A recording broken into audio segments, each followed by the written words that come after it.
Salam teman-teman dimanapun berada, senang bisa bertemu di channel Albi Update TV. Pada malam hari ini kita mendapatkan berita yang luar biasa yang sudah kita nantikan 1 bulan terakhir terkait kematian Brigadir Joshua. Tentu pertanyaan-pertanyaan melintas di pikiran kita, siapa sih pelakunya, siapa aktornya. Dan sampai hari ini saya sangat percaya apa yang sudah disampaikan oleh Pak Kamarudin Simanjuntak, koordinator pengacara keluarga Brigadir J, bahwa rangkaian peristiwa kematian Brigadir J ini bukan tembak-menembak. Dan pada malam hari ini saya tadi baru saja menyaksikan pengumuman dari Kapolri bahwa tidak ada ditemukan rangkaian peristiwa tembak-menembak. Artinya memang ini adalah pembunuhan berencana. Dan kita tahu juga teman-teman sekalian bahwa ketika dijadikan tersangka RR, ajudan istri dari Ferdi Sambo, diterapkan pasal 340, yaitu pembunuhan berencana. Dan dari situ kita lihat bahwa ini bukan tembak-menembak. Dan jelas teman-teman, pada malam hari ini Pak Kapolri mengumumkan, dan kita apresiasi kinerja dari tim sus, ya, bahwa mereka memang sudah bekerja secara efektif dan berdasarkan juga atensi dari Presiden. Sudah 4 kali loh teman-teman sekalian, sudah 4 kali Presiden memberikan perintah bahwa kasus ini harus diusut tuntas, ya, dibuka seterang-terangnya. Dan pada hari ini juga Presiden kembali memberikan ultimatum kepada Kapolri untuk mengusut tuntas, jangan ragu-ragu. Dan kita percaya bahwa Kapolri sudah memiliki sikap yang objektif untuk, ya, kemudian mengusut kasus ini. Dan yang sangat mengejutkan saya adalah ketika Kapolri mengumumkan bahwa Irjen Ferdi Sambo jadi tersangka. Wow, di sini teman-teman yang membuat saya memang benar-benar senang dan terharu. Senang saya bahwa kasus ini terungkap. Yang membuat saya terharu, kenapa Pak Ferdi Sambo memberikan perintah untuk membunuh, ya. Nanti saya akan kasih cuplikan videonya bahwa peran Pak Ferdi Sambo adalah memberikan perintah. Ya, seharusnya, ya, kalau memang dia punya kesalahan atau apa, ya mutasi saja, atau mungkin ya pindahkan saja, jangan jadi ajudan Pak Bapak, ya kan? Bisa saja itu. Kenapa harus dibunuh, ya kan? Ya.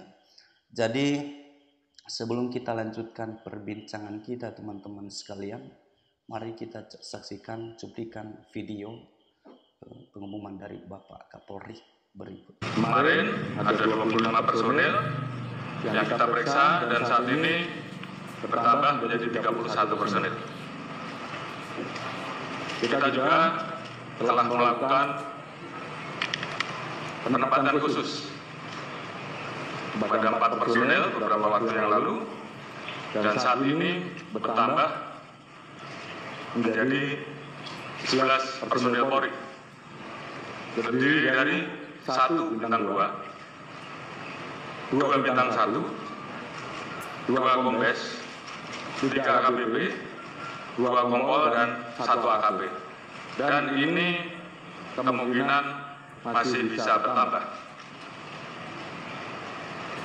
Selanjutnya, untuk jaga transparansi dan akuntabilitas dalam penanganan kasus ini, kita telah melibatkan pihak-pihak eksternal seperti rekan-rekan di Komnas HAM yang saat ini masih terus bekerja, dan juga mitra kami di Kompolnas selaku pengawas kepolisian. Kami juga telah memberikan ruang seluas-luasnya kepada masyarakat terutama keluarga korban, seperti beberapa waktu yang lalu, untuk kita berikan ruang otopsi ulang atau ekshumasi dan juga melayani laporan polisi dari pihak korban. Dan tentunya ini adalah merupakan wujud transparansi yang kami lakukan. Alhamdulillah, saat ini tim sus telah mendapatkan titik terang dengan melakukan proses-proses penanganan dan pemeriksaan secara saintifik dengan melibatkan kedokteran forensik, olah TKP, dengan melibatkan tim puslapor untuk menguji balistik, mengetahui perkenan alur dan tembakan, pendalaman terhadap CCTV dan handphone oleh puslapor, biometric identification oleh Pusinafis serta tindakan lain yang tentunya bersifat ilmiah. Dan juga kami menemukan persesuaian dalam pemeriksaan yang telah kita lakukan terhadap saksi-saksi yang berada di TKP, termasuk saksi-saksi lain yang terkait, juga saudara RE, saudara RR, saudara KM, saudara AR dan saudara P dan saudara FS. Ditemukan perkembangan baru bahwa tidak ditemukan, saya ulangi, tidak ditemukan fakta peristiwa tembak menembak seperti yang dilaporkan. Saya ulangi, tidak ditemukan fakta peristiwa tembak menembak seperti yang dilaporkan awal. Tim khusus menemukan bahwa peristiwa yang terjadi adalah peristiwa penembakan terhadap saudara C yang mengakibatkan saudara C meninggal dunia yang dilakukan oleh saudara RE atas perintah saudara FS. Saudara E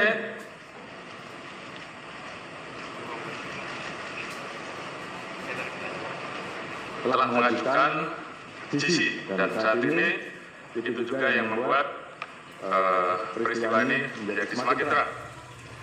Kemudian untuk membuat seolah-olah telah terjadi tembak-menembak,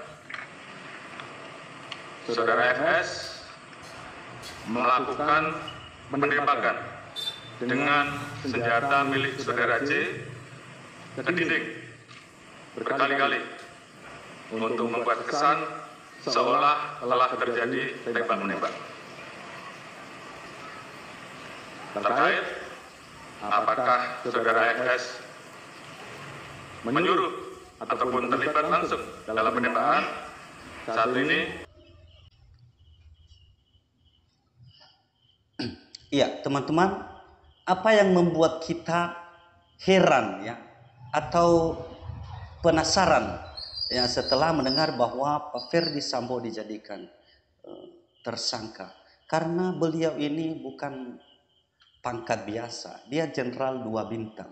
Dan kalau terjadi di tubuh Polri seperti ini, wajar-wajar saja kalau masyarakat kemudian semakin menipis kepercayaan kita kepada institusi Polri. Dan hal ini setelah kejadian ini tentu bukan sekedar asumsi kalau kemudian banyak masyarakat Indonesia yang menuduh Polri, walaupun sebenarnya hanya oknum-oknum tertentu yang melakukannya. Tetapi bukan hanya sedikit, teman-teman. Dalam rangkaian peristiwa kematian Brigadir C ini, sudah 25 personel polisi yang sudah diperiksa. Dan yang sudah ditempatkan di tempat khusus sampai hari ini, tadi disampaikan oleh Pak Kapolri, sudah 11 orang. Artinya ada dugaan ya menghilangkan barang bukti merusak CCTV atau mengambilnya, ya, yang kemudian dibilang disambar petir itu, sampai Pak Kamarudin Simanjuntak, ya, supaya petir juga diperiksa, ya, karena dia yang menyambar itu, ya. Jadi itu istilah dari Pak Kamarudin, ya. Tetapi ya teman-teman sekalian, dalam rangkaian kasus ini apa yang perlu kita ambil hikmah, ya, bahwa kita mendorong pihak kepolisian untuk kemudian jangan hanya gara-gara mereka ini kemudian kita tidak percaya lagi kepada polisi. Ya, kita mendorong pihak kepolisian, terutama Pak Kapolri, supaya dia semakin berani, ya, untuk menegakkan kebenaran walaupun itu teman sendiri. Apa boleh buat? Ya, demi institusi Polri itu sendiri, ya, walaupun teman, walaupun satu institusi, ya, mestinya itu dibuang, ya, dibuang. Dan kemudian teman-teman, apakah kemudian ada tersangka lainnya dalam kasus ini? Setelah ini tentunya, ya, tentu kita akan nantikan itu. Kita berharap bahwa bukan hanya sampai di sini, dan kita yang sampai sekarang masih penasaran sebenarnya apa motifnya. Nah, motif ini yang kemudian menjadi pertanyaan sampai sekarang. Tim sus masih mendalami itu sebenarnya apa motif pembunuhan ini. Kalau hanya sekedar ada kesalahan-kesalahan biasa, saya rasa untuk apa membunuh orang, ya kan? Ya, jadi apa sih kasus yang mungkin ya, yang membuat Pak Ferdi Sambo harus memberikan perintah untuk membunuh seseorang, ya. Jadi walaupun ditutupi, ini juga akan terbuka, ya teman-teman, ya. Yaitu makanya saya bilang bahwa tercium baunya di mana-mana, ya. Walaupun sebenarnya orang-orang tidak mengungkapkan perasaannya, tetapi mereka sebenarnya mencurigai bahwa ini pasti ada aktornya dan itu pasti atasannya. Nah, siapa itu? Ya, sekarang kita sudah tahu bahwa itu adalah Irjen Verdi Sambo ini, ya, yang kita lihat padahal dia sayang sekali lah, ya, sayang sekali, pangkatnya tinggi, Jenderal 2 bintang, melakukan hal seperti ini itu sangat menjijikan, ya, sangat menjijikan. Kita berharap NKRI ini, ya, semakin kuat, ya, didukung oleh Polri. Tapi kalau kemudian ada perpecahan seperti ini, tentu tubuh Polri, ya, tidak utuh, ya.